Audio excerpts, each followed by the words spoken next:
జనరల్‌గా నేచర్‌లో ఉండి ప్రతి ఎంటిటీని సుఖం కోసం పొందడానికి చేసే ప్రయత్నంలో ఇవి మర్చిపోతారు.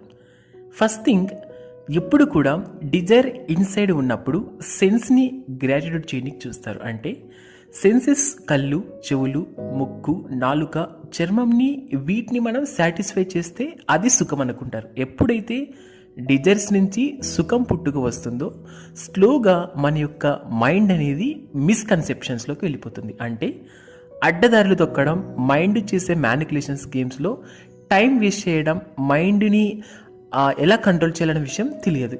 ఈ మైండ్ ఎప్పుడైతే మనకు మాట వినదో స్లోగా ఇంటెలిజెన్స్ అనేది వర్క్ అవ్వడం మొదలెట్టదు. అంటే ఇంటెలిజెన్సీ ఎప్పుడు కూడా మనకు కరెక్ట్ పాత్వే చెప్తుంది, కానీ మైండ్ మనకు ఫ్లక్చువేషన్స్కి, డీవియేషన్స్కి దారితీస్తుంది.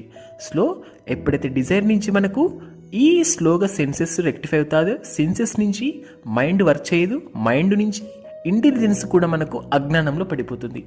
ఇంటెలిజెన్స్ వర్క్ కానప్పుడు మనకు ఆటోమేటిక్గా మనలో ఉన్న స్పిరిట్ అనేది ఆటోమేటికల్గా డిస్ట్రాయ్ అయిపోతుంది. కాబట్టి స్పిరిట్ని మనం డిస్ట్రాయ్ చేయనట్లు ఉంటే స్లోగా మనకు రిమైనింగ్ థింగ్స్ అన్నీ మూవ్ ఆన్ అవుతాయి. ప్రాబ్లం ఎక్కడంటే దీన్ని మనం డిజైర్స్లో నుంచి సెన్స్ని గ్రాటిట్యూడ్ చూస్తున్నాం, కానీ మనం స్పిరిట్ని మనం ఎంకరేజ్ చేసినప్పుడు రిమైనింగ్ థింగ్స్ అన్నీ సిట్ రైట్ అయిపోతాయి. అంటే డిజైర్స్ నుంచి మనకు పుట్టుకు వచ్చేది ఫస్ట్ థింగ్, మనకు ఈ కోపం, ఆవేశాలు పుట్టుకొస్తాయి. ఈ డిజైర్స్ నుంచి స్లోగా మనకు క్రోధం, లోభం నుంచి దారితీస్తాయి.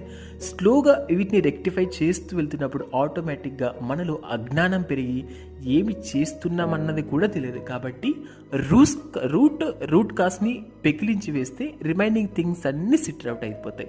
ప్రాబ్లం అంతా ఎక్కడంతా అంటే మనం లోపల ఉన్న ఈ స్పిరిట్ని మనం స్టిమ్యులేట్ చేసినప్పుడు ఈ డిజైర్స్ అనేటివి ఆటోమేటిక్గా సిట్రేట్ అయిపోయి మనసు ఎక్కడ